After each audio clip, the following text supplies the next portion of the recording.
آج کا جو ٹاپک ہے وہ بڑا ہی نرالا ہے اور بڑا ہی انوکھا ہے، قبولیت دعا کا مقام۔ وہ کون سا مقام تھا کہ جہاں پر اللہ کے نبی کی دعا قبول ہوئی؟ سبحان اللہ۔ اسلامی تاریخ کا ایک ایسا کردار حضرت عیسیٰ علیہ السلام کی والدہ حضرت مریم رضی اللہ تعالی عنہا کا ہے کہ جب جب ان کے حالات زندگی پڑھتے ہیں عقل حیران ہو جاتی ہے۔ آئیے کچھ امیزنگ معلومات آج کے پروگرام میں آپ کو دینے کی کوشش کرتے ہیں۔ حضرت عیسیٰ علیہ السلام کی والدہ ماجدہ حضرت مریم رضی اللہ تعالی عنہا کے والد کا نام عمران اور ماں کا نام حنا تھا۔ جب بی بی مریم اپنی ماں کے شکم میں تھی، پیٹ میں تھی، اس وقت ان کی ماں نے یہ منت مان لی تھی کہ جو بچہ پیدا ہوگا اس کو بیت المقدس کی خدمت کے لیے آزاد کر دوں گی۔ چنانچہ جب حضرت مریم پیدا ہوئی تو ان کی والدہ ان کو بیت المقدس لے کر گئیں۔ اس وقت بیت المقدس کے تمام عالموں اور عابدوں کے امام حضرت زکریا علیہ السلام تھے، جو حضرت مریم کے خالو بھی تھے۔ حضرت زکریا نے حضرت مریم رضی اللہ تعالی عنہا کو اپنی کفالت میں، اپنی پرورش میں لے لیا اور بیت المقدس کی بالائی منزل میں تمام منزلوں سے الگ ایک محراب بنا کر حضرت مریم کو اس محراب میں ٹھہرایا۔ چنانچہ حضرت مریم رضی اللہ تعالی عنہا اس محراب میں اکیلی عبادت میں مصروف رہتی، اللہ تعالیٰ کی عبادت میں مصروف رہتی۔ حضرت زکریا صبح و شام محراب میں ان کی خبر گیری کے لیے آتے اور خورد و نوش کا انتظام کرتے، ان کو کھانا وغیرہ بھی پہنچاتے۔ چند ہی دنوں میں حضرت مریم رضی اللہ تعالی عنہا کی محراب کے اندر یہ کرامت نمودار ہوئی کہ جب حضرت زکریا علیہ السلام محراب میں جاتے تو وہاں سردیوں میں گرمی کے پھل اور گرمیوں میں سردی کے پھل انہیں نظر آتے۔ حضرت زکریا علیہ السلام نے حیران ہو کر پوچھا کہ اے مریم، یہ پھل کہاں سے تمہارے پاس آتے ہیں؟ تو حضرت مریم یہ جواب دیتی کہ یہ پھل اللہ کی طرف سے آتے ہیں اور اللہ جس کو چاہتا ہے بلا حساب روزی دیتا ہے۔ حضرت زکریا علیہ السلام کو اللہ عز و جل نے نبوت کے شرف سے نوازا تھا، مگر ان کے کوئی اولاد نہیں تھی اور وہ بالکل ضعیف ہو چکے تھے۔ برسوں سے ان کے دل میں فرزند کی، بیٹے کی تمنا تھی۔ بار بار انہوں نے گر گڑا کر اللہ تبارک و تعالیٰ سے اولاد نرینہ کے لیے دعا بھی مانگی تھی، مگر خدا کی شان بے نیازی کہ ابھی تک انہیں اولاد نصیب نہ ہوئی تھی۔ جب انہوں نے حضرت مریم رضی اللہ تعالی عنہا کی محراب میں یہ کرامت دیکھی کہ اس جگہ بے موسم کا پھل آ جاتا ہے، تو ان کے دل میں یہ خیال آیا کہ میری عمر بھی اب اتنی ضعیفی والی ہو چکی ہے کہ اب میرے یہاں اولاد کے پھل کا موسم تو ختم ہو گیا ہے، مگر میرا رب جب چاہے اپنی قدرت کا نظارہ دکھا سکتا ہے۔ تو حضرت مریم رضی اللہ تعالی عنہا کی محراب میں انہوں نے دعا مانگی، اللہ سے پھر اولاد کی دعا مانگی اور اللہ تعالیٰ نے آپ کی دعا قبول کر لی اور بڑھاپے میں آپ کو فرزند عطا کیا، جس کا نام خود اللہ عز و جل نے یحییٰ رکھا، اور اللہ تعالیٰ نے ان کو بھی نبوت کا شرف عطا فرمایا۔ سبحان اللہ، سبحان اللہ۔ ناظرین، کیا کمال کی بات ہے۔ اب آئیے اس خوبصورت واقعے کو رب عز و جل نے قرآن پاک میں خود کیسے بیان فرمایا ہے، قرآن پاک کی تلاوت سنتے ہیں، اس کا ترجمہ سنتے ہیں اور پھر بات کو آگے لے کے چلتے ہیں۔ یہ واقعہ قرآن پاک میں 3 پارے سورہ آل عمران آیت نمبر 37 سے لے کر 39 میں موجود ہے۔ تلاوت قرآن سنتے ہیں، ترجمہ قرآن سنتے ہیں۔ فتقبلها ربها بقبول حسن وأنبتها نباتا حسنا وكفلها زكريا كلما دخل عليها زكريا المحراب وجد عندها رزقا قال يا مريم أنى لك هذا قالت هو من عند الله إن الله يرزق من يشاء بغير حساب هنالك دعا زكريا ربه قال رب هب لي من لدنك ذرية طيبة إنك سميع الدعاء فنادته الملائكة وهو قائم يصلي في المحراب أن الله يبشرك بيحيى مصدقا بكلمة من الله وسيدا وحصورا مصدقا بكلمة من الله وسيدا وحصورا ونبيا من الصالحين. تو اسے اس کے رب نے اچھی طرح قبول کیا اور اسے اچھا پروان چڑھایا اور اسے زکریا کی نگہبانی میں دیا. جب زکریا اس کے پاس اس کی نماز پڑھنے کی جگہ جاتے اس کے پاس نیا رزق پاتے. کہا اے مریم یہ تیرے پاس کہاں سے آیا؟ بولی وہ اللہ کے پاس سے ہے، بے شک اللہ جسے چاہے بے گنتی دے. یہاں پکارا زکریا اپنے رب کو، بولا اے رب میرے مجھے اپنے پاس سے دے ستھری اولاد، بے شک تو ہی ہے دعا سننے والا. تو فرشتوں نے اسے آواز دی اور وہ اپنی نماز کی جگہ کھڑا نماز پڑھ رہا تھا. بے شک اللہ آپ کو مژدہ دیتا ہے یحییٰ کا، جو اللہ کی طرف کے ایک کلمہ کی تصدیق کرے گا، اور سردار اور ہمیشہ کے لیے عورتوں سے بچنے والا اور نبی ہمارے خاصوں میں سے. جی ناظرین، کمال کا واقعہ ہے. حضرت زکریا علیہ السلام کی دعا کس انداز سے رب نے قبول کی. بیٹا دیا تو وہ بھی کیسا دیا، اور اسے نبوت کا شرف بھی عطا کیا. اس خوبصورت واقعے سے مجھے اور آپ کو آج کیا سیکھنا ہے؟ پہلی بات جو علماء نے لکھی کہ اس واقعے سے کیا معلوم ہوا کہ حضرت مریم رضی اللہ تعالی عنہا صاحب کرامت اور مرتبہ ولایت پر فائز ہیں، کیونکہ خدا کی طرف سے ان کی محراب میں پھل آتے تھے، اور وہ بھی جاڑوں کے یعنی سردیوں کے موسم میں گرمیوں کے پھل، گرمیوں کے موسم میں سردیوں کے پھل. یہ ان کی ایک عظیم و شان کرامت ہے جو ان کی ولایت کی شاہد ہے. اور یہاں ایک اور بات بڑی کیٹیگوریکلی کلیئر ہو جاتی ہے کہ اللہ کے ولیوں کی کرامت کا ثبوت تو قرآن سے موجود ہے. حضرت مریم نبی تو نہیں تھی نا، وہ تو ولیہ تھی، نیک خاتون تھی.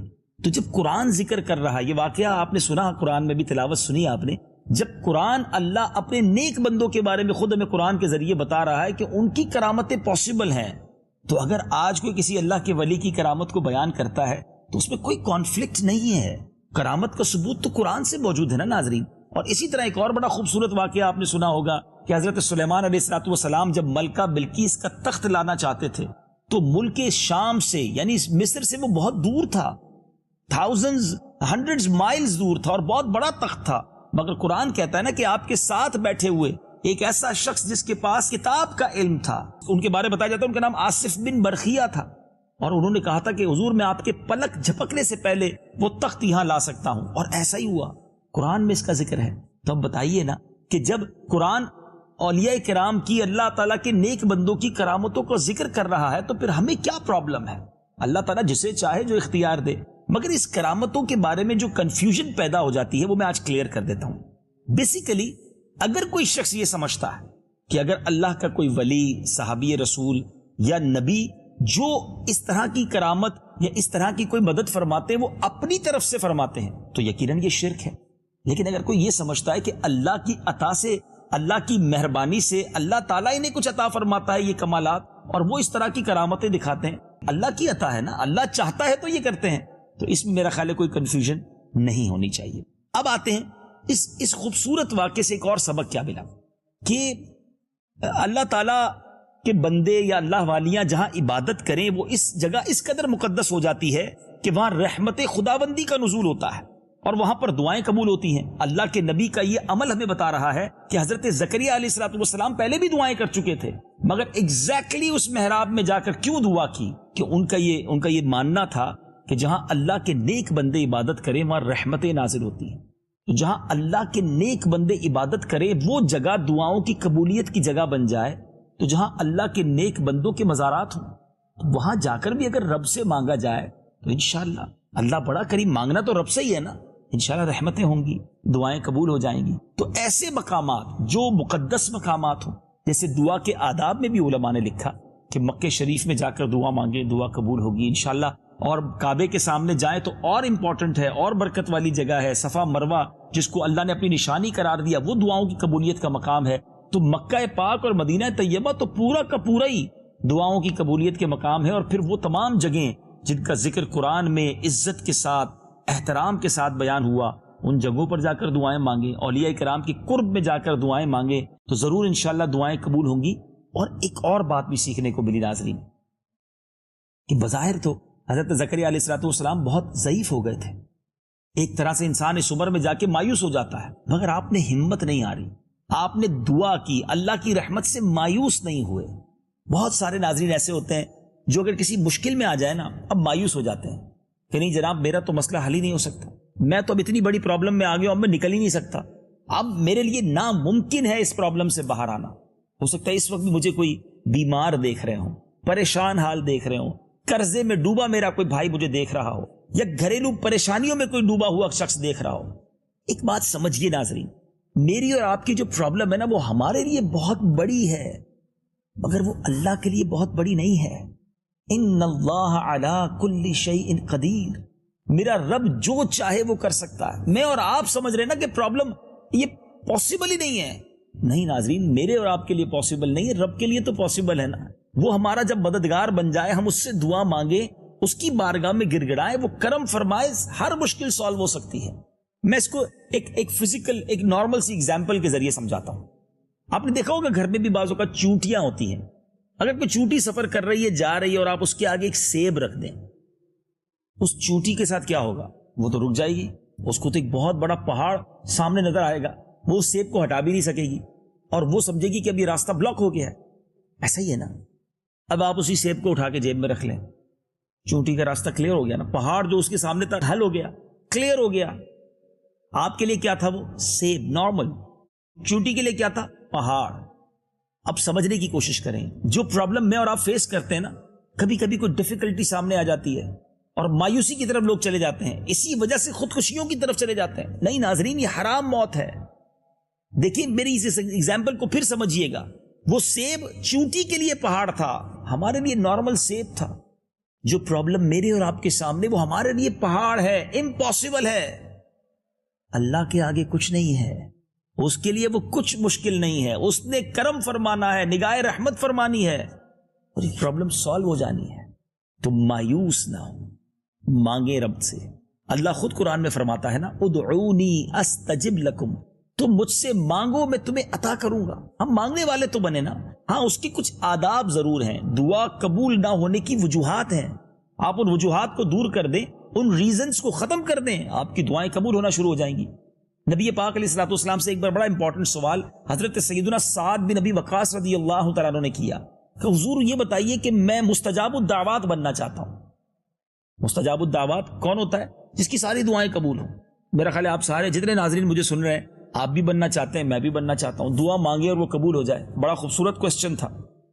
سرور کائنات علیہ الصلوۃ والسلام نے کوئی بہت بڑا آنسر نہیں دیا، کوئی بہت بڑی لسٹ نہیں دی کہ اے سعد یہ کرو یہ کرو یہ کرو، پھر اس کے بعد تم کورس کرو، جب جا کے تم جو ہے مستجاب الدعوات بن جاؤ گے۔ نہیں، جسٹ ون لائنر آنسر، ایک جملے میں جواب دے دیا۔ پیارے آقا علیہ الصلوۃ والسلام نے فرمایا، جس کا مضمون ہے، اے سعد اپنے لقمے پاکیزہ کر لو، تم مستجاب الدعوات بن جاؤ گے۔ حلال کمانا شروع کر دو، تم مستجاب الدعوات ہو جاؤ گے، تمہاری دعائیں قبول ہونا شروع ہو جائیں گی۔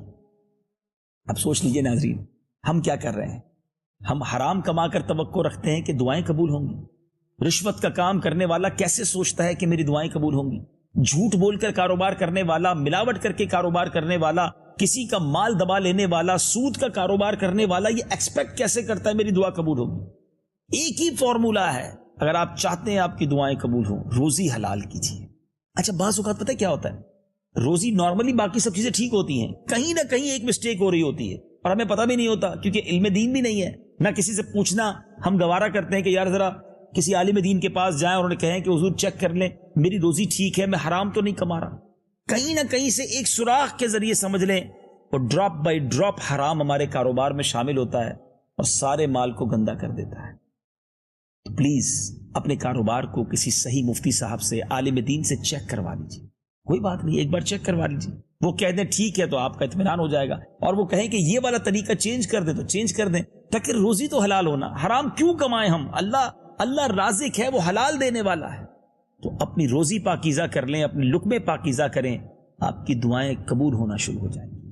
اور دعا جب بھی مانگے نا ناظرین، بڑے یقین سے مانگے، تذبذب سے، ہیزیٹیشن سے دعائیں قبول نہیں ہوتی۔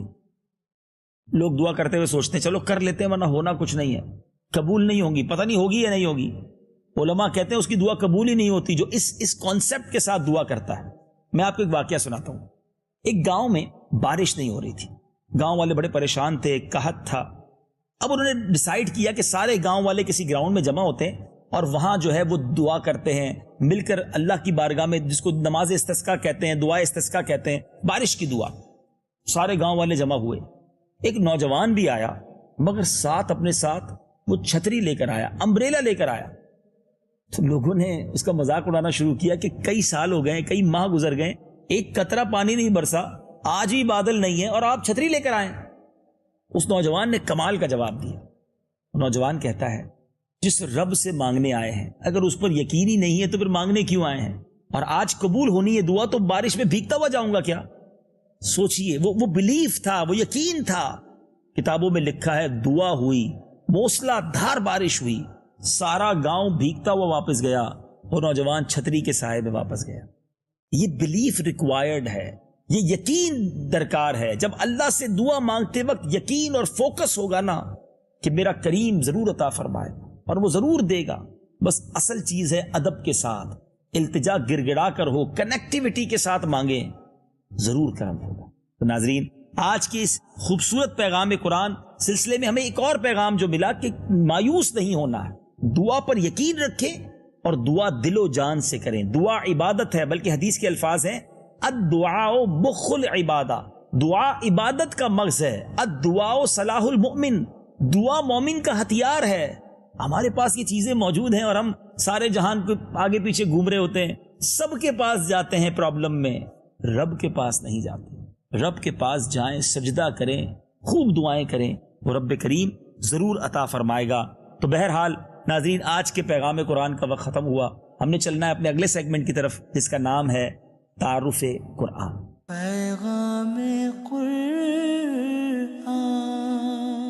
ناظرین، تعارف قرآن میں ایک بار پھر مرحبا کہتے ہیں، اور آج تو اس سورت کا تعارف بیان کرنا ہے جس سے ہم سبھی کو بڑی محبت ہے، جب بھی پڑھتے ہیں ایمان تازہ ہو جاتا ہے، جس کو قرآن کی دلہن کہا گیا۔ جی ہاں، عروس القرآن سورہ رحمان۔ آج سورہ رحمان کا تعارف سننا ہے۔ سورہ رحمان یاد رہے مکہ مکرمہ میں نازل ہوئی۔ اس سورت میں 3 رکوع، 78 آیتیں، 78 آیتیں، 351 کلمے اور 1663 حروف ہیں، 1636 حروف ہیں۔ اس سورت کا نام سورہ رحمان اس لیے رکھا گیا کہ اس کی ابتدا اللہ تعالیٰ کے اسماء حسنہ میں سے ایک اسم الرحمن سے کی گئی۔ سورہ رحمان کے فضائل، سبحان اللہ، حضرت علی المرتضیٰ شیر خدا کرم اللہ تعالی وجہ الکریم سے روایت ہے کہ نبی پاک علیہ الصلوۃ والسلام نے ارشاد فرمایا، ہر چیز کی ایک زینت ہے اور قرآن کی زینت سورہ رحمان ہے۔ مفتی احمد یار خان نعیمی رحمۃ اللہ تعالی فرماتے ہیں، چند وجہ سے سورہ رحمان کو قرآن کی دلہن اور زینت فرمایا گیا۔ اس صورت میں اللہ تعالیٰ کی ذات و صفات کا ذکر ہے اور ذات و صفات پر اعتقاد ایمان کی زینت ہے۔ اس صورت میں جنت کی حوروں اور اس کے حسن و جمال اور ان کے زیورات کا ذکر ہے اور یہ چیزیں جنت کی زینت ہیں۔ اس صورت میں آیت مبارکہ فَبِأَيِّ آلَاءِ رَبِّكُمَا تُكَذِّبَانِ یہ 31 بار 31 ٹائم ارشاد ہوئی اور اس سے صورت کی زینت اور زیادہ ہو گئی۔ سبحان اللہ، سبحان اللہ۔ نمبر 2، حضرت فاطمہ الزہرا رضی اللہ تعالیٰ عنہ سے روایت ہے کہ نبی پاک علیہ الصلوۃ والسلام نے ارشاد فرمایا، سورہ حدید، سورہ واقعہ اور سورہ رحمان کی تلاوت کرنے والے کو زمین و آسمان کی بادشاہت میں جنت الفردوس کا مکین پکارا جاتا ہے۔ کیا بات ہے، پھر ریپیٹ کر دیتا ہوں، ان صورتوں کو اپنے معمولات میں شامل کر لیجئے۔ سورہ حدید، سورہ واقعہ اور سورہ رحمان، اس کی تلاوت ہو سکے تو زیادہ سے زیادہ کیا کرے۔ نمبر 3، تیسری فضیلت، اس سورت کی آیات اگرچہ چھوٹی چھوٹی ہیں لیکن ان کی تاثیر بہت مضبوط ہے۔ مروی ہے کہ حضرت قیس بن عاصم بن قری رضی اللہ تعالی عنہ نے اسلام قبول کرنے سے پہلے پیارے آقا علیہ الصلوۃ والسلام سے عرض کی، جو کچھ آپ پر نازل کیا گیا ہے میرے سامنے اس کی تلاوت کیجیے۔ اللہ کے حبیب علیہ الصلوۃ والسلام نے ان کے سامنے سورہ رحمان پڑھی تو اس نے عرض کی، اسے دوبارہ پڑھیے۔ پیارے آقا علیہ الصلوۃ والسلام نے اس کے کہنے پر 3 مرتبہ سورہ رحمان کو پڑھا اور سورہ رحمان سن کر اس نے عرض کی، خدا کی قسم یہ سورت بہت ہی خوبصورت ہے، اس میں بہت حلاوت ہے، اس کا نیچے والا حصہ سرسبز ہے اور اوپر والا حصہ پھلدار ہے، یہ کسی انسان کا کلام ہی نہیں ہے۔ اور میں گواہی دیتا ہوں کہ اللہ تعالیٰ کے سوا اور کوئی معبود نہیں، اور بے شک آپ اللہ تعالیٰ کے رسول ہیں۔ کیا بات ہے، کیا بات ہے! واقعی سورہ رحمان پڑھیں تو بندہ ایسا لگتا ہے رب کی رحمت کے دریا میں گویا تیرتا ہوا جا رہا ہے۔ اس سورت کا مرکزی مضمون یہ ہے کہ اس میں اللہ تعالیٰ کی وحدانیت اور قدرت، نبی پاک علیہ الصلوۃ والسلام کی نبوت اور قرآن مجید کے اللہ تعالیٰ کے وحی ہونے پر دلائل بیان کیے گئے ہیں، نیز اس میں یہ مضامین بھی بیان کیے گئے ہیں۔ نمبر 1، اس سورت کی ابتدا میں اللہ تعالیٰ نے اپنی عظیم نعمتوں جیسے قرآن پاک کو نازل کرنے، تاجدار رسالت کو اس کی تعلیم دینے، اور آپ علیہ الصلوۃ والسلام کو دنیا اور آخرت کی تمام چیزوں کی تعلیم دینے کا ذکر فرمایا۔ اس کے بعد چاند، سورج، زمین پر اگی ہوئی بیلوں، درختوں، آسمانوں، زمینوں، باغات میں پھلوں اور کھیتوں میں فصلوں کا بھی ذکر فرمایا۔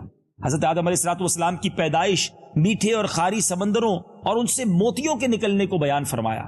اس جہاں کے فنا ہونے اور صرف اللہ تعالیٰ کی ذات کے باقی رہنے اور تمام مخلوق کے اللہ تعالیٰ کا محتاج ہونے کا ذکر فرمایا۔ اس سورت کے آخر میں قیامت، جنت کی نعمتوں اور جہنم کی سختیوں اور ہولناکیوں وغیرہ کا ذکر ہے۔ کیا بات ہے سورہ رحمان کی! ناظرین، میں چاہتا ہوں کہ آج ہم اپنے سلسلے کا اختتام قرآن پاک کی دلہن، قرآن پاک کی زینت، سورہ رحمان کی تلاوت سے کریں۔ آئیے قرآن پاک کی اس عظیم سورت کو سننے کے لیے تیار ہو جائیے، سر جھکائیے، اللہ کی رحمتوں کے سمندر میں تیرنے کے لیے تیار ہو جائیے۔ سورہ رحمان کی تلاوت اور ترجمہ سنتے ہیں۔ اعوذ باللہ من الشیطان الرجیم۔ میں اللہ تعالیٰ کی پناہ میں آتا ہوں شیطان مردود سے۔ بسم اللہ الرحمن الرحیم۔ اللہ کے نام سے شروع جو نہایت مہربان رحم والا۔ الرحمن علم القرآن خلق الإنسان علمه البيان الشمس والقمر بحسبان والنجم والشجر يسجدان۔ رحمان نے اپنے محبوب کو قرآن سکھایا، انسانیت کی جان محمد کو پیدا کیا، ما کانا وما یکون کا بیان انہیں سکھایا۔ سورج اور چاند حساب سے ہیں اور سبزے اور پیڑ سجدہ کرتے ہیں۔ تفسیر نور العرفان میں ہے سبزے اور درختوں کے سجدے سے مراد یہ ہے کہ وہ ہر وقت اس کے مطیع اور فرما بردار ہیں یا واقعی سجدے کر رہے ہیں۔ ان کے سجدے ہماری عقل و سمجھ میں نہ آئیں۔ والسماء رفعها ووضع الميزان ألا تطغوا في الميزان وأقيموا الوزن بالقسط ولا تخسروا الميزان والأرض وضعها للأنام فيها فاكهة والنخل ذات الأكمام والحب ذو العصف والريحان فبأي آلاء ربكما تكذبان۔ اور آسمان کو اللہ نے بلند کیا اور ترازو رکھی کہ تراز یعنی ترازو میں بے اعتدالی یعنی نا انصافی نہ کرو، اور انصاف کے ساتھ تول قائم کرو اور وزن نہ گھٹاؤ۔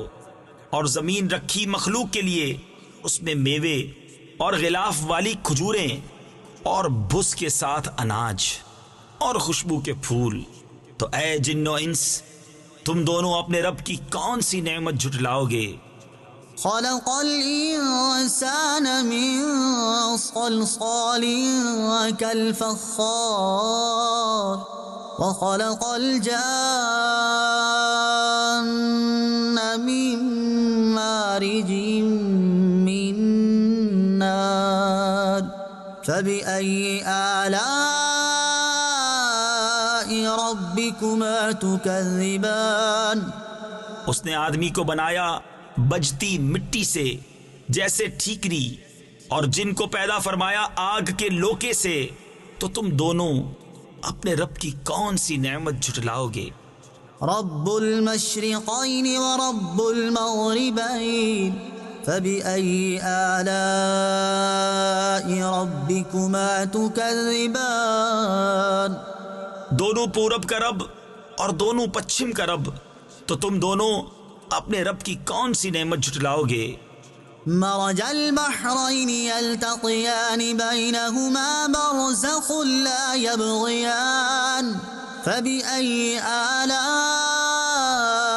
ربكما تكذبان اس نے دو سمندر بہائے کہ دیکھنے میں معلوم ہو ملے ہوئے، اور ہے ان میں روک کہ ایک دوسرے پر بڑھ نہیں سکتا، تو اپنے رب کی کون سی نعمت جھٹلاؤ گے؟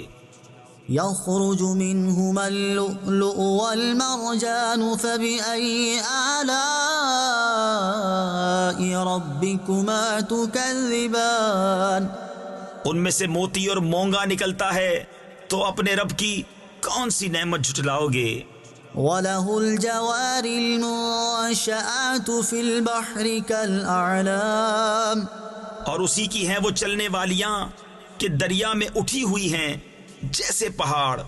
تفسیر خزائن العرفان میں ہے اس آیت مبارکہ میں دریا میں چلنے والیوں سے مراد کشتیاں ہیں کہ ان کشتیوں کا چلنا اور تیرنا یہ سب اللہ کی قدرت سے ہے۔ فبأي آلاء ربكما تكذبان تو اپنے رب کی کون سی نعمت جھٹلاؤ گے؟ كل من عليها فان ويبقى وجه ربك ذو الجلال والإكرام فبأي آلاء ربكما تكذبان زمین پر جتنے ہیں سب کو فنا ہے، اور باقی ہے تمہارے رب کی ذات عظمت اور بزرگی والا، تو اپنے رب کی کون سی نعمت جھٹلاؤ گے؟ يسأله من في السماوات والأرض كل يوم هو في شأن اسی کے منگتا ہے جتنے آسمانوں اور زمین میں ہیں، اسے ہر دن ایک کام ہے۔ تفسیر خزائن العرفان میں ہے یہ آیت یہود کے رد میں نازل ہوئی، کیونکہ وہ کہتے تھے کہ اللہ تعالیٰ سنیچر کے دن کوئی کام نہیں کرتا۔ بتایا گیا کہ وہ ہر وقت اپنی قدرت کے آثار ظاہر فرماتا ہے۔ فبأي آلاء ربكما تكذبان تو اپنے رب کی کون سی نعمت جھٹلاؤ گے؟ سنفرغ لكم أيها الثقلان جلد سب کام نپٹا کر ہم تمہارے حساب کا قسط فرماتے ہیں، اے دونوں بھاری گروہ۔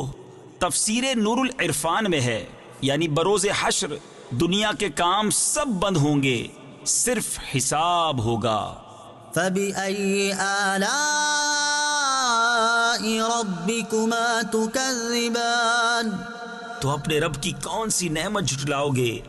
يا معشر الجن والإنس إن استطعتم أن تنفذوا من أقطار السماوات والأرض فانفذوا لا تنفذون إلا بسلطان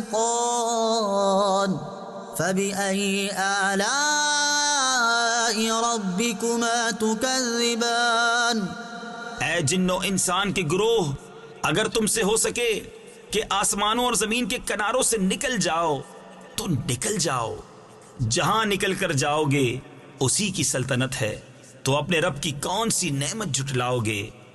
يرسل عليكما شواظ من نار ونحاس فلا تنتصران فبأي آلاء ربكما تكذبان تم پر چھوڑی جائے گی بے دھوئیں کی آگ کی لپٹ اور بے لپٹ کا کالا دھواں، تو پھر بدلہ نہ لے سکو گے، تو اپنے رب کی کون سی نعمت جھٹلاؤ گے؟ فإذا انشقت السماء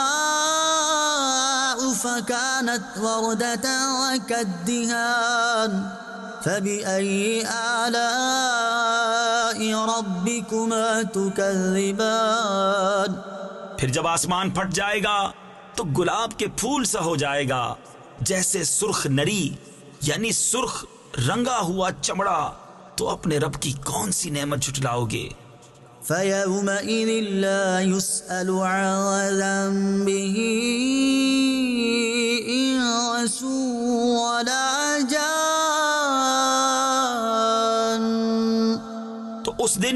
گناہگار کے گناہ کی پوچھ نہ ہوگی کسی آدمی اور جن سے۔ تفسیر خزائن العرفان میں ہے، اس کا مطلب ہے کہ اس روز فرشتے مجرموں سے دریافت نہ کریں گے، ان کی صورتیں دیکھ کر پہچان لیں گے اور سوال دوسرے وقت میں ہوگا۔ فَبِأَيِّ آلَاءِ رَبِّكُمَا تُكَذِّبَانِ، تو اپنے رب کی کون سی نعمت جھٹلاؤ گے؟ يعرف المجرمون بسيماهم فيؤخذ بالنواصي والأقدام فبأي آلاء ربكما تكذبان۔ مجرم اپنے چہرے سے پہچانے جائیں گے تو ماتھا اور پاؤں پکڑ کر جہنم میں ڈالے جائیں گے، تو اپنے رب کی کون سی نعمت جھٹلاؤ گے؟ هذه جهنم التي يكذب بها المجرمون يطوفون بينها وبين حميم آن فبأي آلاء ربكما تكذبان۔ یہ ہے وہ جہنم جسے مجرم جھٹلاتے ہیں، پھیرے کریں گے اس میں اور انتہا کے جلتے کھولتے پانی میں، تو اپنے رب کی کون سی نعمت جھٹلاؤ گے؟ وَلِمَنْ خَافَ مَقَامَ رَبِّهِ جَنَّتَانِ فَبِأَيِّ آلَاءِ رَبِّكُمَا تُكَذِّبَانِ ذَوَاتَا أَفْنَانٍ فَبِأَيِّ آلَاءِ رَبِّكُمَا تُكَذِّبَانِ۔ اور جو اپنے رب کے حضور کھڑے ہونے سے ڈرے اس کے لیے 2 جنتیں ہیں، تو اپنے رب کی کون سی نعمت جھٹلاؤ گے؟ بہت سی ڈالوں والیاں، تو اپنے رب کی کون سی نعمت جھٹلاؤ گے؟ فِيهِمَا عَيْنَانِ تَجْرِيَانِ فَبِأَيِّ آلَاءِ رَبِّكُمَا تُكَذِّبَانِ۔ ان میں 2 چشمے بہتے ہیں، تو اپنے رب کی کون سی نعمت جھٹلاؤ گے؟ فِيهِمَا مِن كُلِّ فَاكِهَةٍ زَوْجَانِ فَبِأَيِّ آلَاءِ رَبِّكُمَا تُكَذِّبَانِ۔ ان میں ہر میوہ 2 قسم کا، تو اپنے رب کی کون سی نعمت جھٹلاؤ گے؟ متكئين على فرش بطائنها من استبرق وجنى الجنتين دان فبأي آلاء ربكما تكذبان۔ ایسے بچھونوں پر تکیہ لگائے جن کا استر کناویس کا، اور دونوں کے میوے اتنے جھکے ہوئے کہ نیچے سے چن لو، تو اپنے رب کی کون سی نعمت جھٹلاؤ گے؟ فِيهِنَّ قَاصِرَاتُ الطَّرْفِ لَمْ يَطْمِثْهُنَّ إِنسٌ قَبْلَهُمْ وَلَا جَانٌّ فَبِأَيِّ آلَاءِ رَبِّكُمَا تُكَذِّبَانِ۔ ان بچھونوں پر وہ عورتیں ہیں کہ شوہر کے سوا کسی کو آنکھ اٹھا کر نہیں دیکھتی، ان سے پہلے انہیں نہ چھوا کسی آدمی اور نہ جن نے، تو اپنے رب کی کون سی نعمت جھٹلاؤ گے؟ كأنهن الياقوت والمرجان فبأي آلاء ربكما تكذبان۔ گویا وہ لعل اور مونگا ہیں، تو اپنے رب کی کون سی نعمت جھٹلاؤ گے؟ هل جزاء الإحسان إلا الإحسان فبأي آلاء ربكما تكذبان۔ نیکی کا بدلہ کیا ہے مگر نیکی، تو اپنے رب کی کون سی نعمت جھٹلاؤ گے؟ ومن دونهما جنتان فبأي آلاء ربكما تكذبان۔ اور ان کے سوا 2 جنتیں اور ہیں، تو اپنے رب کی کون سی نعمت جھٹلاؤ گے؟ مدهامتان فبأي آلاء ربكما تكذبان؟ نہایت سبزی سے سیاہی جھلک دے رہی ہیں، تو اپنے رب کی کون سی نعمت جھٹلاؤ گے؟ فيهما عينان نضاختان فبأي آلاء ربكما تكذبان؟ ان میں دو چشمے ہیں چھلکتے ہوئے، تو اپنے رب کی کون سی نعمت جھٹلاؤ گے؟ فيهما فاكهة ونخل ورمان فبأي آلاء ربكما تكذبان؟ ان میں میوے اور کھجوریں اور انار ہیں، تو اپنے رب کی کون سی نعمت جھٹلاؤ گے؟ فيهن خيرات حسان فبأي آلاء ربكما تكذبان؟ ان میں عورتیں ہیں عادت کی، نیک صورت کی اچھی، تو اپنے رب کی کون سی نعمت جھٹلاؤ گے؟ حور مقصورات في الخيام فبأي آلاء ربكما تكذبان؟ حوریں ہیں خیموں میں پردہ نشین، تو اپنے رب کی کون سی نعمت جھٹلاؤ گے؟ لم يطمثهن إنس قبلهم ولا جان فبأي آلاء ربكما تكذبان؟ ان سے پہلے انہیں نہ ہاتھ لگایا کسی آدمی اور نہ جن نے، تو اپنے رب کی کون سی نعمت جھٹلاؤ گے؟ متكئين على رفرف خضر وعبقري حسان فبأي آلاء ربكما تكذبان؟ تبارك اسم ربك ذي الجلال والإكرام۔ تکیہ لگائے ہوئے سبز بچھونوں اور منقش خوبصورت چاندنیوں پر، تو اپنے رب کی کون سی نعمت جھٹلاؤ گے؟ بڑی برکت والا ہے تمہارے رب کا نام، جو عظمت اور بزرگی والا۔ صدق اللہ العظیم۔